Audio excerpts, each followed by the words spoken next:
a Romanos capítulo 8. Nós vamos encerrar esse momento, que é um momento de tratar esse assunto que Paulo desenvolve nos 8 primeiros capítulos da carta aos Romanos. Uma das divisões que nós poderíamos fazer da carta seria do capítulo 1 ao capítulo 8, onde Paulo apresenta a sua teologia de forma sistemática, de forma contínua. E a segunda divisão seria a partir do capítulo 9, onde Paulo vai tratar de alguns assuntos mais específicos, nos capítulos 9, 10 e 11, e depois, a partir do capítulo 12, ele vai tratar de questões mais práticas da vida cristã, baseado em tudo aquilo que ele ensinou. Então, tudo aquilo que Paulo nos ensinou até agora, capítulo 1 de Romanos, Paulo fala sobre o seu desejo de ir a Roma, sua motivação de ir a Roma. Depois Paulo, a partir do verso 18, começa a falar da queda da humanidade, da condição da humanidade caída. E ele vai no final do capítulo 1, no capítulo 2 e no início até o meio do capítulo 3, ele vai argumentando que não existe nenhuma condição, nenhuma característica, nenhuma realidade que exclua alguém da condição de dependente da graça de Deus. Ele vai falar que não é porque segue a lei, não é porque é judeu, não é porque é gentil, não é porque é nada, não existe nenhuma característica em ninguém que permita ou que dê a essa pessoa uma condição de ser aceita por Deus. Ninguém é naturalmente aceita por Deus. E aí, a partir do capítulo 3, o verso 21, ele apresenta então a solução para esse problema, que é o fato da humanidade não poder caminhar com Deus de forma natural. E aí ele vai falar sobre a justificação pela fé, a justiça que vem de Deus, o fato do próprio Deus ter enviado seu Filho, que em nosso lugar satisfez a justiça de Deus e se tornou nosso justificador. E ele vai fazer isso no capítulo 3. No capítulo 4, ele vai apresentar na história de Abraão a justificação pela fé. E aí ele vai nos colocar um ponto muito importante, que muitas vezes é confuso na mente das pessoas. Muitos cristãos pensam assim: no Antigo Testamento, para que alguém fosse salvo, ele precisava obedecer à lei. No Novo Testamento, nós estamos debaixo da graça, então não precisamos mais obedecer à lei e somos salvos pela fé. E o Paulo vai dizer no capítulo 4 que a justificação, ou seja, que o fato de sermos salvos por Deus, sempre foi pela fé. E ele vai dizer, olha, Abraão não foi justificado pelas obras, mas pela fé. Se fosse pelas obras, seria dívida, porque salário é dívida. Mas não foi pelas obras, foi pela fé. Então a salvação sempre foi pela fé. E aí depois ele vai nos ensinar que a lei tinha outro propósito. Não era de salvar, mas era de servir de aio, servir de tutor, guardião do povo de Deus até que Cristo viesse. No capítulo 5, no capítulo 6, no capítulo 7, ele vai tratar então dessa paz que nós temos com Deus e dessa liberdade que nós temos em Cristo Jesus. Ele vai dizer que nós somos livres agora do pecado, né? Livres da escravidão do pecado. Ele vai dizer que nós somos livres da lei, que nós somos incapazes de obedecê-la, que ela cumpriu o seu propósito, que era ser guardião do povo de Deus até que Cristo viesse. E também um outro propósito que ele vai apresentar para a lei é que a lei tem a intenção de revelar, de deixar claro a incapacidade humana de obedecer a Deus. E ele vai falando sobre isso. No capítulo 7, ele já inicia essa questão da nossa liberdade, conectando com a questão da santidade, da santificação, porque ele diz que agora que nós somos justificados, nós somos salvos para a santidade. Nós não somos salvos por sermos santos, mas somos salvos para sermos santos. E ele vai falando sobre essa santificação produzida pelo Espírito Santo a partir da nossa salvação. O capítulo 8 é interessante que ele vai inserir o Espírito Santo nisso, deixando claro que toda a nossa santificação também não é por nosso esforço, como não é a salvação, mas que é pela ação do Espírito Santo. E ele vai falar que o Espírito Santo, por exemplo, testifica, testemunha que nós somos filhos de Deus. Ou seja, a presença do Espírito Santo em nós, o fato de sermos habitação do Espírito, é a prova de que nós fomos salvos. Ele vai apresentar os gemidos a sinfonia dos gemidos, né? Os gemidos da criação, que geme aguardando que os filhos de Deus sejam revelados, o gemido dos cristãos, que por conta do seu pecado aguardam a redenção do seu corpo, e o gemido do Espírito, intercedendo por nós. Então ele vai apresentar ali o ministério do Espírito Santo, agindo em nós continuamente, e nos dando a capacidade de obedecermos a Deus, e esse moldar do Espírito Santo vai nos levando a isso. Isso ele vai fazer no capítulo 8 até o versículo 27. A partir do versículo 28 até o versículo 39, o que Paulo vai fazer é fechar o seu assunto. Ele explicou tudo, explicou a depravação total, explicou a questão da justificação pela fé, da santificação, do ministério do Espírito Santo, e agora ele vai fechar esse assunto, nos dando, compartilhando dentro de tudo isso, a segurança que o cristão deve ter. Então o ápice da mensagem dele é: o cristão pode estar seguro, porque ele não está sozinho, o Espírito Santo habita nele, porque ele não depende das suas próprias forças, é o Espírito Santo quem o capacita, e porque ele é alvo de um amor eterno de Deus, amor esse imutável, que de forma alguma nos abandonará. Por isso o cristão pode estar seguro.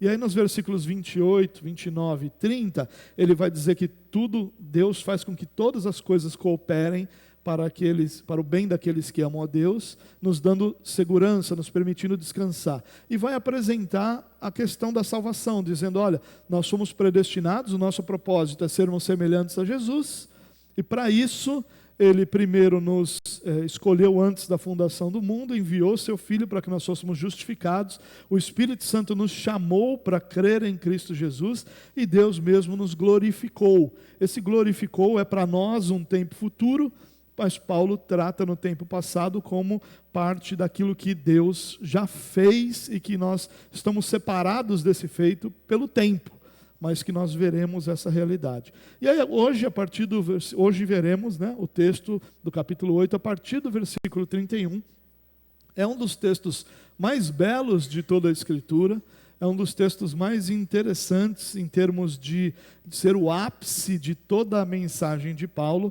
Alguns teólogos dizem que é o trecho mais magnífico de todo o escrito de Paulo. A gente sabe que o próprio Deus, inspirando o apóstolo Paulo, nos concede esse texto para nos dar segurança ao nosso coração. E é isso que nós vamos compartilhar nessa manhã, permitindo o Senhor. Por isso eu quero ler com você Romanos capítulo 8, a partir do verso 31 até o 39. Se você quiser usar a sua Bíblia, o seu aplicativo, se não, pode acompanhar nas telas e nos ouvir também apresentando aí esse texto. Então vamos lá, Romanos capítulo 8, a partir do verso 31. Que diremos, pois, diante dessas coisas? Se Deus é por nós, quem será contra nós? Aquele que não poupou a seu próprio Filho, mas o entregou por todos nós, como não nos dará juntamente com ele e de graça todas as coisas? Quem fará alguma acusação contra os escolhidos de Deus? É Deus quem os justifica. Quem os condenará? Foi Cristo Jesus que morreu, e mais, que ressuscitou e está à direita de Deus e também intercede por nós. Quem nos separará do amor de Cristo? Será tribulação, ou angústia, ou perseguição, ou fome, ou nudez, ou perigo, ou espada?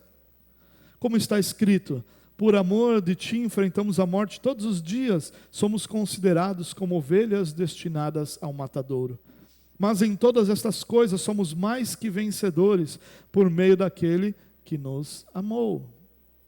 Pois estou convencido de que nem a morte, nem a vida, nem os anjos, nem demônios, nem o presente, nem o futuro, nem quaisquer poderes, nem altura, nem profundidade, nem qualquer outra coisa na criação será capaz de nos separar do amor de Deus que está em Cristo Jesus, nosso Senhor.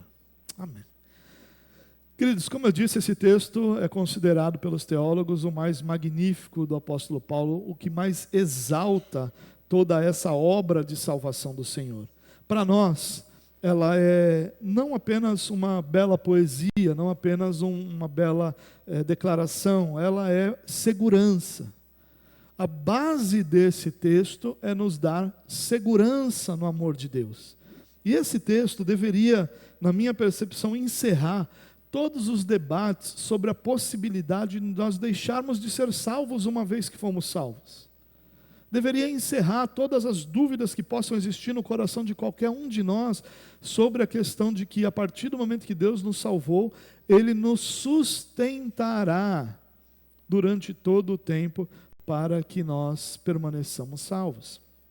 O que essa doutrina diz, essa doutrina da segurança do cristão, da perseverança dos santos, não é que eu sou salvo, não importa o que eu faça, permanecerei salvo. Não é isso que ela ensina. O que essa doutrina ensina é que a partir do momento que o Senhor me salvou, o Senhor mesmo me sustentará todos os dias da minha vida e me levará ao dia final pronto para recebê-lo. O que essa doutrina ensina é que é possível sim que um cristão caia, mas por pertencer a Deus, essa queda nunca será total e definitiva. No meio dessa queda, o próprio Deus conduzirá seu filho ao arrependimento, para que seu filho possa ser restaurado, então, no seu relacionamento com Deus. O que essa doutrina ensina é que Deus nos capacitará, o Espírito Santo capacita cada um dos filhos de Deus a perseverar em sua fé até o dia de Cristo Jesus. Não é uma questão de que Deus me salvou, agora eu estou tranquilo, nada mais importa. Não, é uma questão de que Deus me salvou, Ele continuará agindo de forma intensa, profunda, contínua, todos os dias da minha vida, até que Ele complete a boa obra que Ele realizou em mim. Portanto, é impossível que alguém que foi encontrado pelo Senhor, regenerado pelo Espírito, justificado por Cristo Jesus, deixe de pertencer a Deus. É impossível, porque o próprio Deus já escolheu essa pessoa antes da fundação do mundo, enviou seu Filho para que morresse eficazmente por ela, deu seu Espírito que o chamou de forma eficiente, de forma a vencer toda a nossa limitação e nossa rejeição, e nos sustenta todos os dias da nossa vida, até que Ele complete a boa obra em nós.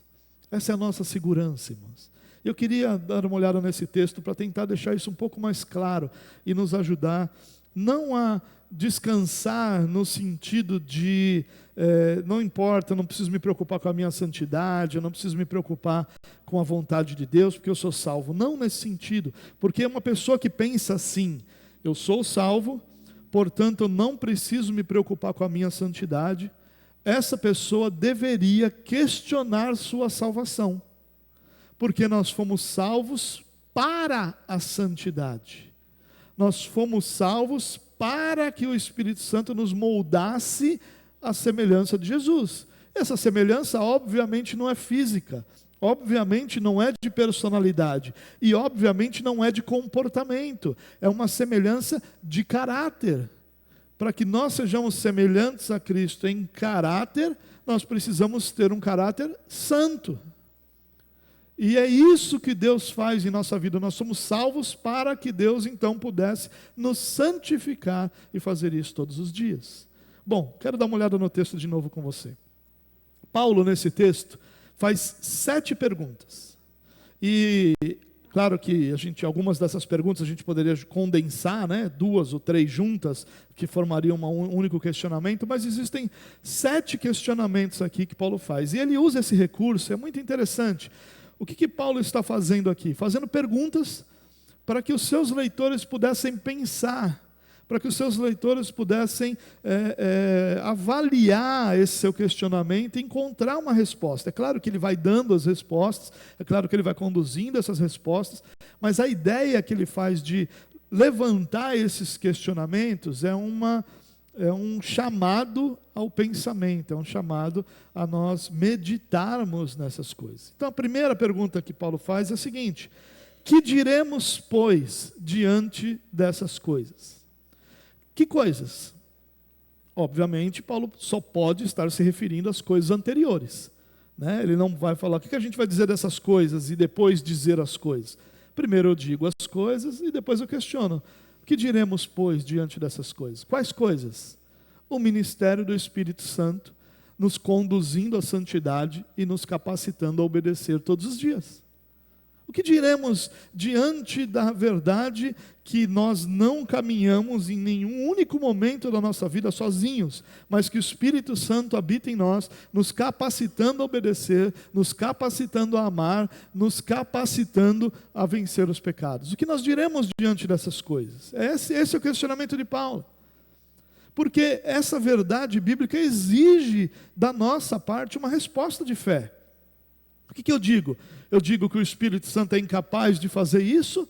Ou eu me sinto seguro, sabendo que o próprio Deus vai me sustentar todos os dias? Que vai me capacitar, que a santidade que agora é o propósito de Deus para a minha vida, vai ser realizada por uma capacitação do Espírito Santo. Que diremos, pois, diante dessas coisas? E aí ele continua com uma segunda pergunta: se Deus é por nós, quem será contra nós? Olha que interessante aqui, Paulo não diz se Deus é por nós, quem é contra nós? Se a pergunta fosse quem é contra nós, os demônios se levantariam contra nós e diriam, nós somos contra eles. Satanás diria, eu sou contra eles. Nós temos muitos inimigos espiritualmente falando. Nós temos, o nosso maior inimigo mesmo é o nosso próprio coração corrompido. O inimigo das nossas almas, que é apresentado nas Escrituras, que é Satanás, todos os demônios que ele governa, todos esses se levantam contra nós. Mas Deus diz assim, se Deus é por nós, quem será contra nós? Quem será capaz de se levantar e prevalecer contra um filho de Deus? É isso que Paulo está dizendo. Paulo está dizendo, se Deus é por nós, e Ele é por nós, no sentido de, se Deus trabalha em nosso favor, se Deus, o seu propósito é que nós sejamos feitos à imagem de Cristo Jesus, se Deus trabalha para cumprir o seu propósito em nós, quem poderá se levantar e prevalecer contra aqueles que estão debaixo do propósito de Deus?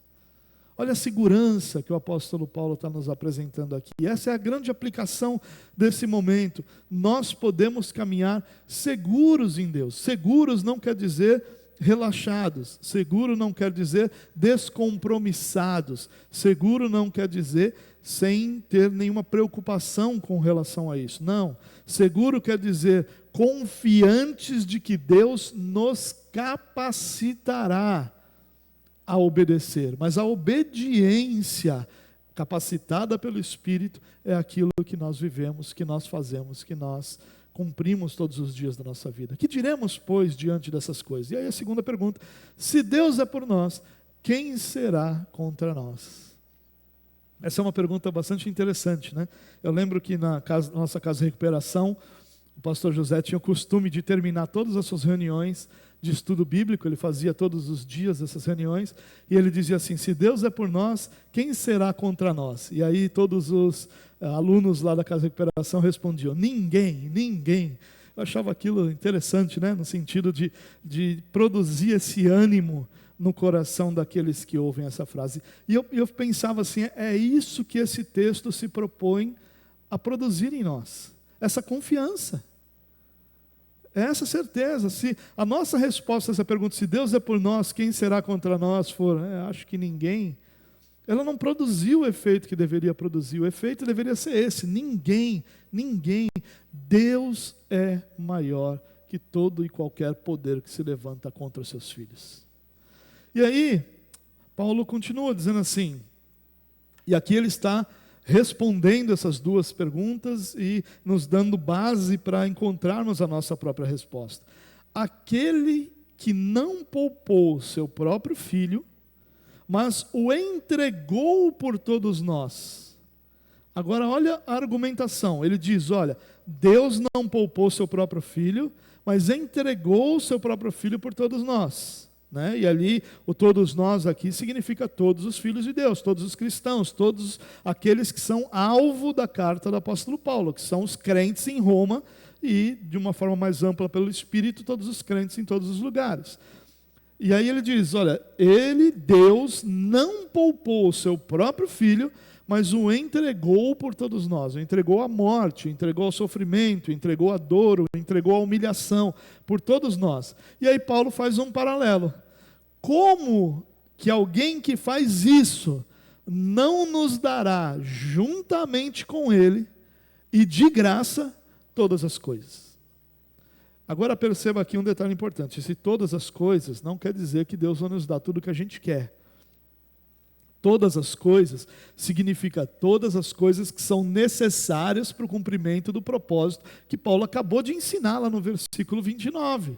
Então, alguns versículos antes, Paulo diz que o propósito de Deus é que nós fomos predestinados para sermos conformes à imagem do seu Filho.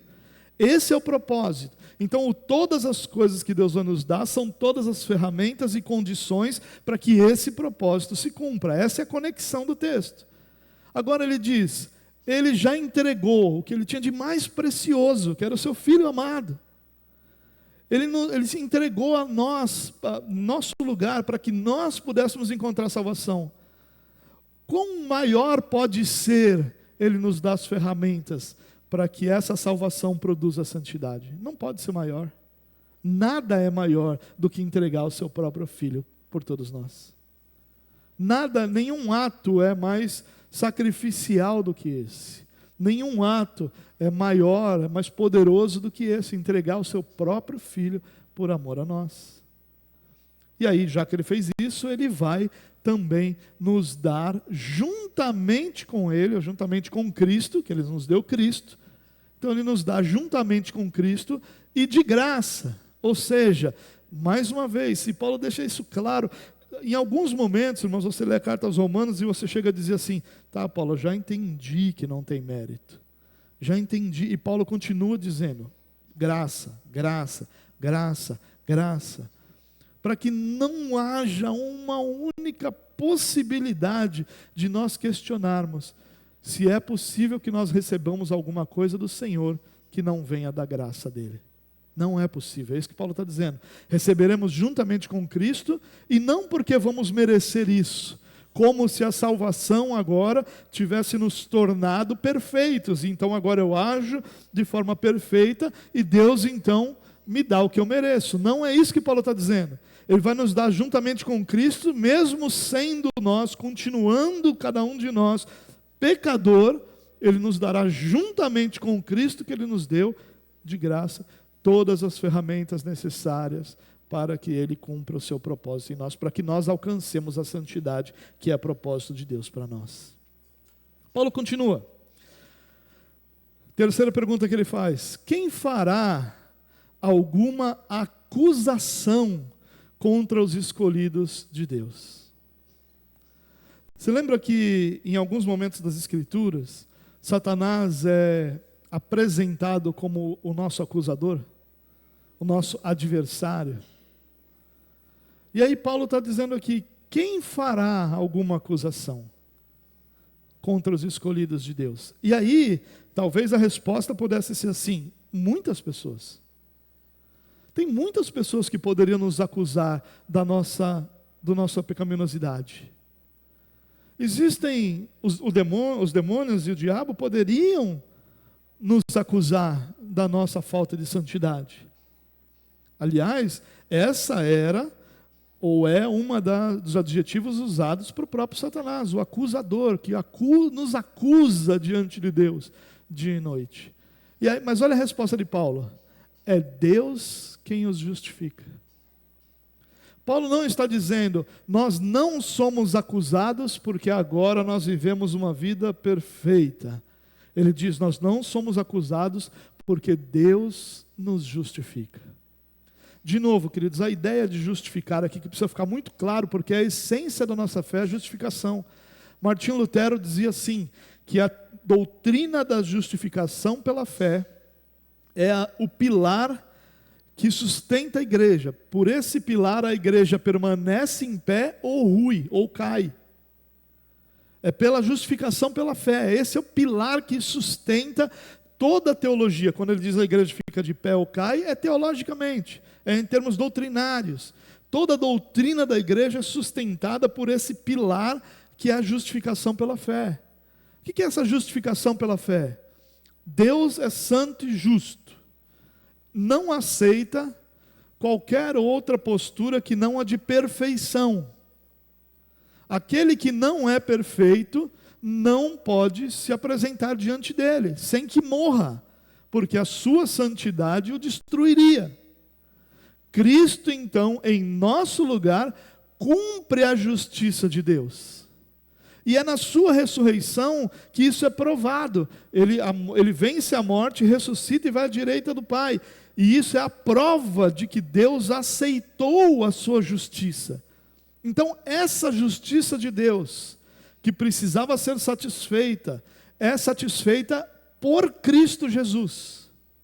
Mas como Ele faz isso em nosso lugar, por nós, essa justiça de Cristo é estendida a nós. Os méritos dessa justiça, Cristo sim tem méritos, e os méritos dessa justiça são concedidos a nós, são estendidos a nós.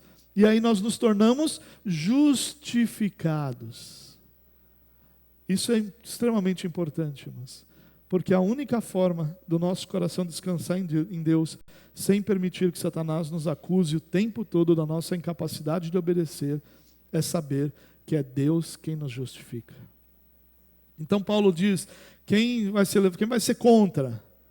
Ele diz, Deus nos deu tudo, ninguém vai poder se levantar contra e prevalecer. Agora ele diz, quem acusará? Muitos podem nos acusar, mas é Deus quem nos justifica. E ele continua. Bom, aqui já falei, versículo 34. Quem os condenará? Próxima pergunta que ele faz. Então ele fala, quem se levantará contra e prevalecerá? Quem vai acusá-lo? E agora é, quem os condenará? Olha que interessante. O capítulo 8 de Romanos começa dizendo exatamente isso. Não há condenação para os que estão em Cristo Jesus. Romanos 8:1. E aqui ele diz exatamente isso. Ele vai desenvolver essa ideia. Quem os condenará? Foi Cristo Jesus que morreu, e mais, que ressuscitou, e está à direita de Deus e também intercede por nós. Preste atenção nisso, irmãos. Foi Cristo Jesus que morreu.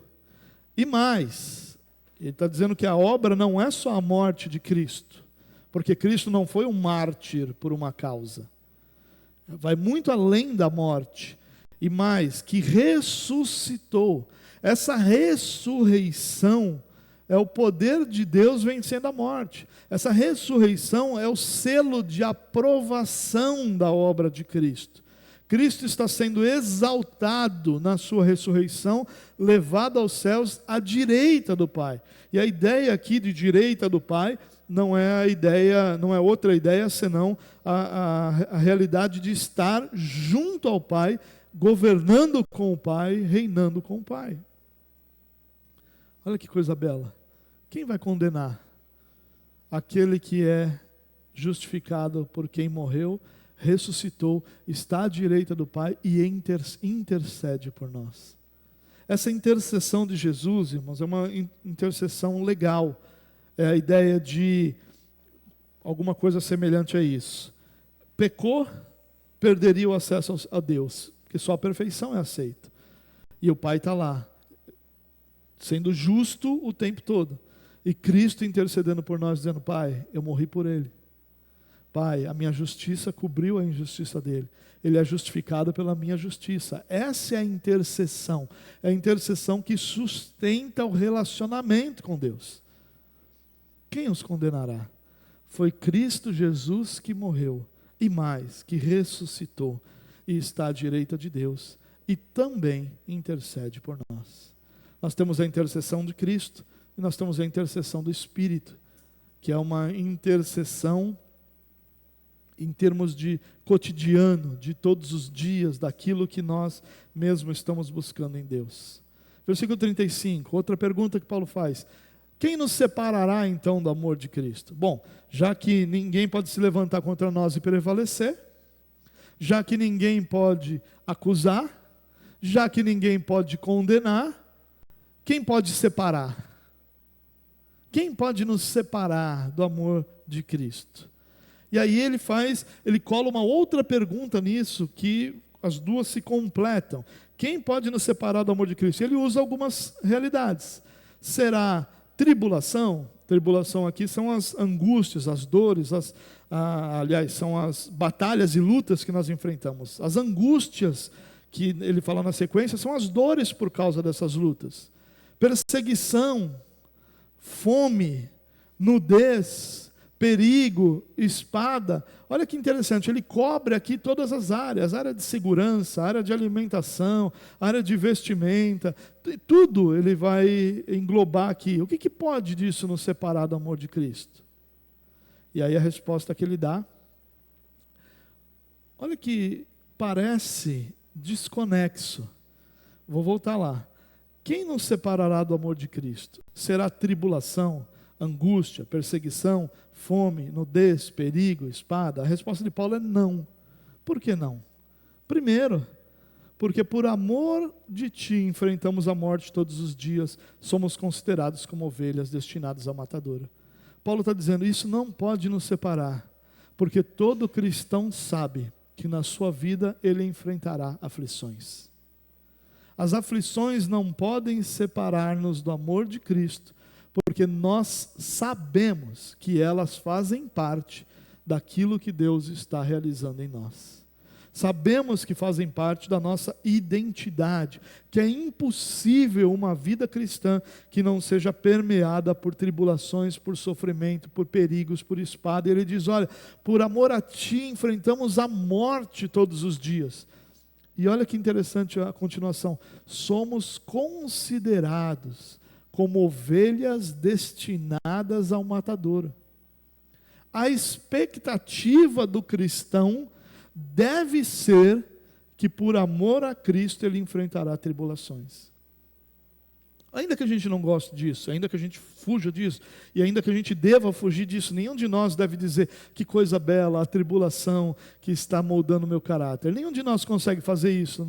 Para que a gente faça isso, ou a gente está sendo falso, ou a gente está olhando para o futuro e confiando no futuro, não no sentimento momentâneo, circunstancial, mas olhando para as promessas. E quando eu olho para as promessas, eu vejo que Deus disse que fará e meu coração descansa. Mas ele diz, olha, nós somos considerados, reputados. Essa é a nossa identidade. Somos como ovelhas destinadas ao matadouro.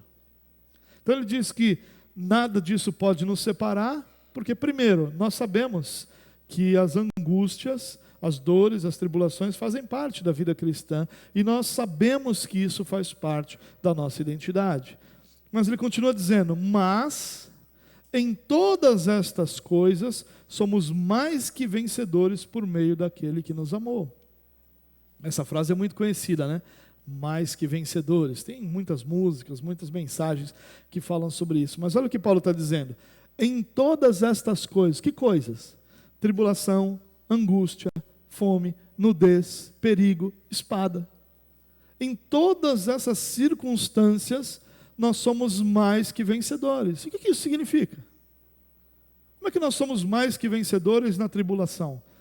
Primeiro, que a expressão mais que vencedores, o Paulo está tentando aqui destacar o vencedor que vence por sua própria força, por sua própria capacidade, por sua própria coragem, de um vencedor que nunca esteve realmente em perigo de não vencer.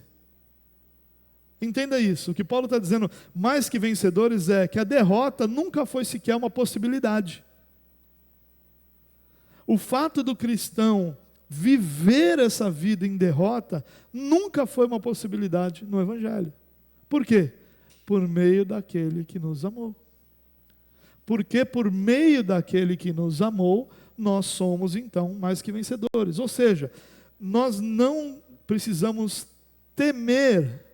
Por isso que essas coisas não podem nos separar do amor de Deus, porque elas não podem produzir em nós temor, angústia, ansiedade, não podem produzir em nós nada disso. Por quê?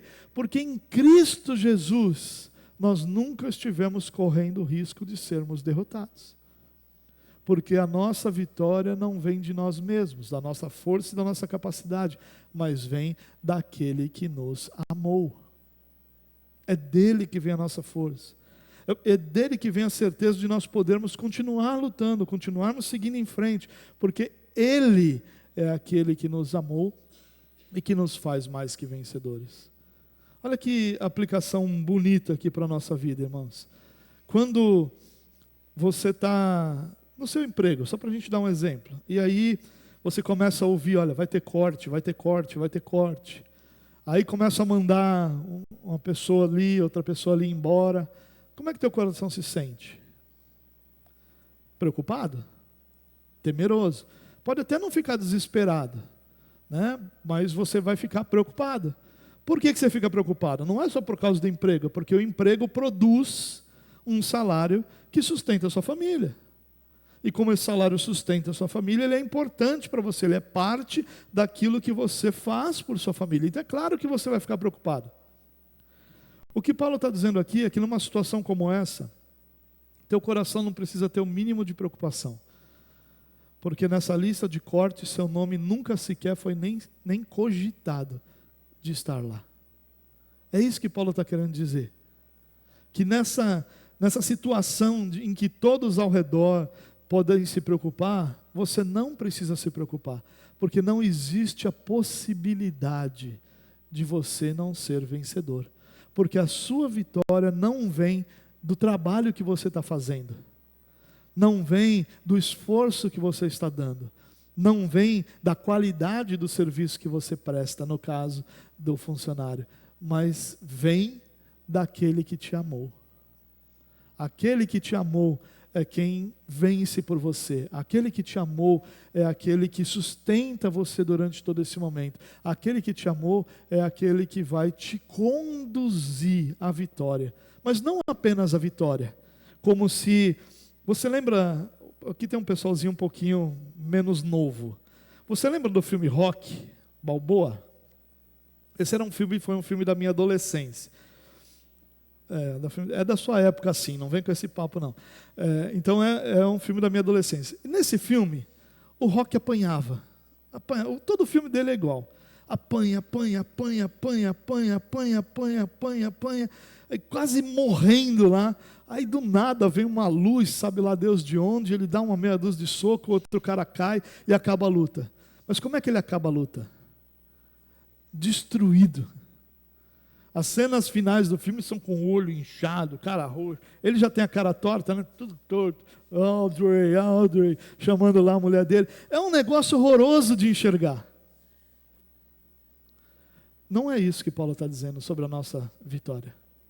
Porque essa vitória desse filme Rocky é a vitória de alguém que é quase que destruído para vencer. De alguém cujo sofrimento para vencer vai no limite da sua capacidade. Paulo não está dizendo isso aqui. Paulo está dizendo que a nossa vitória vem de uma força que não é nossa, vem do Senhor. Que aquele que vence por nós, que vive em nós e vence por nós, é que nos concede essa vitória. Então quando isso terminar, não vai terminar com a gente com a cara toda arrebentada, destruída, dizendo, Senhor...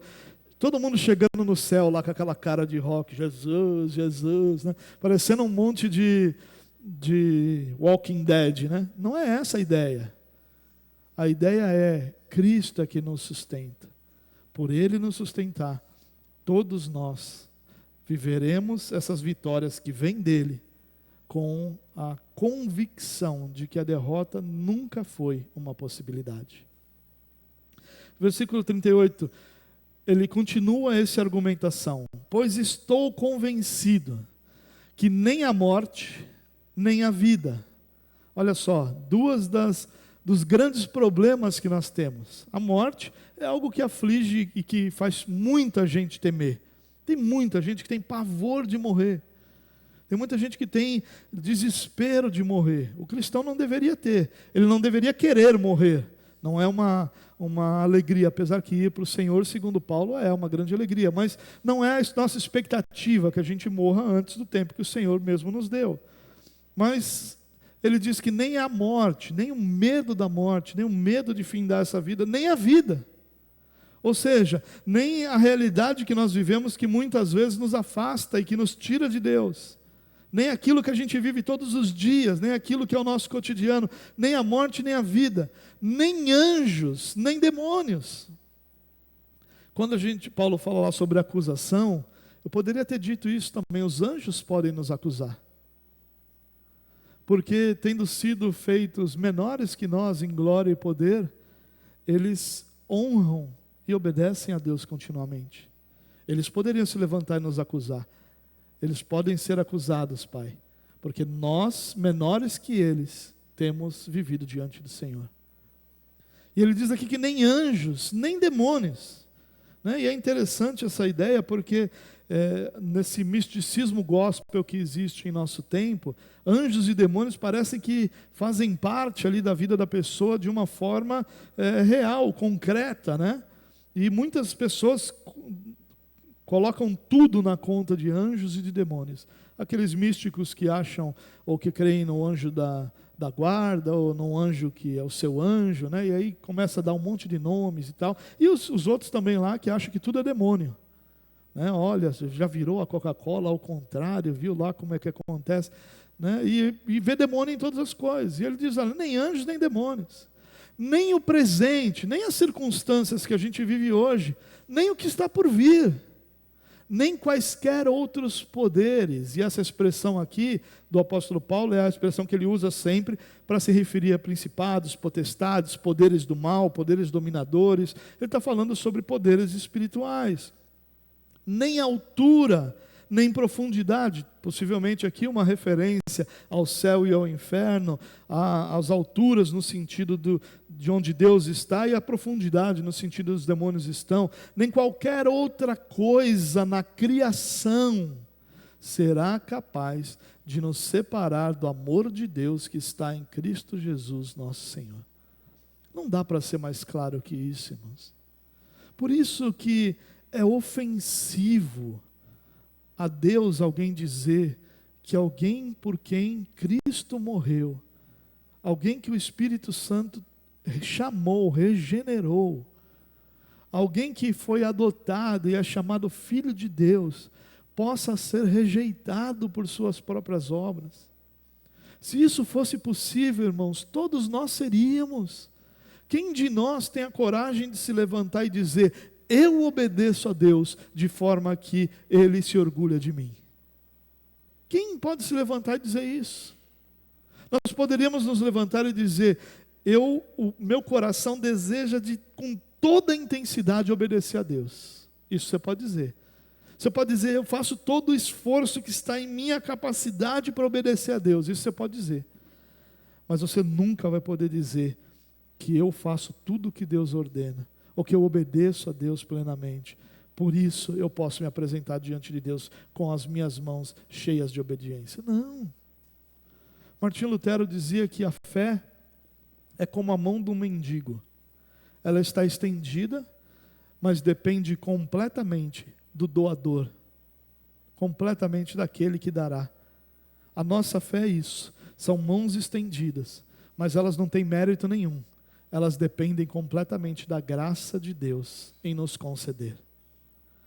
Nada pode te separar do amor de Deus que está em Cristo Jesus, nosso Senhor. Nada. Portanto, ao invés de ser essa a nossa preocupação, qual deveria ser a nossa preocupação? Já que nada pode me separar, já que a derrota não é uma possibilidade, já que não existe nenhum poder em toda a criação capaz de me afastar de Deus, a minha vida será para viver o propósito que Deus estabeleceu para mim. É isso que Paulo está querendo nos motivar. Paulo apresentou esse propósito nos versículos 28, 29 e 30. E aqui do 31 ao 39, ele quer nos dar uma segurança para que a gente possa olhar para esse propósito como a grande realidade da nossa vida. Então agora que eu sei que nada pode me separar, eu vou dedicar o meu coração e a minha vida a servir ao meu Deus e a buscar que o Espírito Santo molde minha vida para que eu me torne semelhante a Jesus. E a cada dia os meus olhos verão isso, porque o Espírito Santo de Deus habita em mim. Irmãos, o que nós vivemos é diferente dessa religiosidade que a gente ouve ao nosso redor e que vive nos dizendo que a gente precisa fazer, que a gente precisa fazer, que a gente precisa fazer, como se fosse esse nosso ativismo, como se fosse esse nosso conjunto de ações, como se fosse tudo aquilo que a gente faz que nos levasse a Deus e fizesse Deus dizer: olha que orgulho do meu filho que faz tudo aquilo. Não. Quando nós fazemos tudo isso com a motivação de que fazer é o que honra a Deus, é uma coisa. Quando nós fazemos todas essas coisas com a motivação de que ao fazer eu serei aceito, eu estou menosprezando a obra de Cristo e do Espírito Santo sobre a nossa vida. Porque eu estou dizendo, o fato de Cristo ter morrido e do Espírito Santo ter me chamado, ainda não são capazes de me sustentar diante de Deus. Eu preciso fazer alguma coisa. Essa motivação está errada. Agora, quando eu entendo, Deus me salvou, Deus me trouxe para si, Deus me adotou, Deus me regenerou, Ele fez tudo isso. E a minha expressão de gratidão é: eu vou lutar com todas as minhas forças para obedecê-lo, porque eu quero que Ele seja honrado. É isso que Paulo está nos ensinando, é isso que Paulo está dizendo para que a gente faça, para que a gente viva.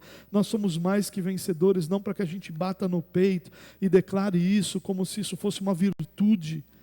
Mas ele está dizendo, nós somos mais do que vencedores para que isso nos motive a viver em santidade. Não tem sentido a vida cristã que não é vivida em santidade. A vida cristã sem santidade é religiosidade. Elas são só aqueles elementos religiosos que nos mostram como cristãos, mas elas não honram a Deus, não definem quem nós somos diante de Deus, não expressam nosso amor e gratidão a Deus. A santidade expressa o nosso amor e gratidão a Deus. Você quer ser grato a Deus? Seja santo. Seja santo no sentido de confie no Espírito Santo, se submeta ao Espírito Santo, conheça a vontade de Deus e caminhe nessa direção, pela força do Espírito. Isso vai honrar a Deus. Que o Senhor nos dê graça para que nós possamos viver essa vida de santidade e para que esse mais que vencedor seja muito mais do que um emblema, muito mais do que uma frase de efeito, mas seja a convicção do nosso coração de que nós somos vencedores em Cristo Jesus, porque nele, por ele e dele vem a nossa vitória. Amém? Pai, muito obrigado por essa manhã, muito obrigado por nos permitir termos tamanha segurança e convicção. Ajuda-nos, Pai, a caminhar em santidade. Nós reconhecemos que nós somos naturalmente incapazes de fazer isso. Mas nós também reconhecemos que o Teu Espírito habita em nós, nos capacitando, nos ensinando, nos dirigindo, nos auxiliando todos os dias a obedecer ao Senhor.